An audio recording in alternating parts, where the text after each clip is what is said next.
Joe Biden giving his final address as president tonight as President-elect Donald Trump prepares to be sworn in next week. As Natalie Brand explains, he highlighted the successes of his first and only term in Oval Office, while also issuing a warning over what he calls a, quote, growing oligarchy in America. My fellow Americans.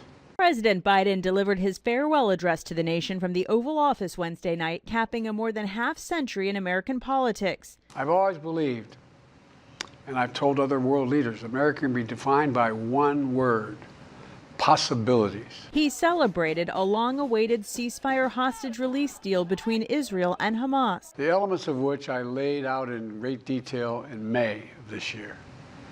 This plan was developed and negotiated by my team. President Biden didn't name President-elect Trump during his remarks, but warned about what he says gives him great concern. Today, an oligarchy is taking shape in America of extreme wealth, power, and influence that literally threatens our entire democracy, our basic rights and freedoms.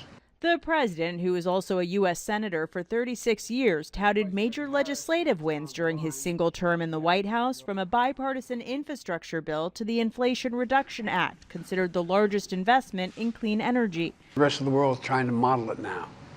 It's working, creating jobs and industries of the future. And a new law to expand benefits for veterans exposed to toxic hazards such as burn pits. Meeting our sacred obligation to over 1 million veterans so far who are exposed to toxic materials, and to their families, providing medical care and education benefits and more.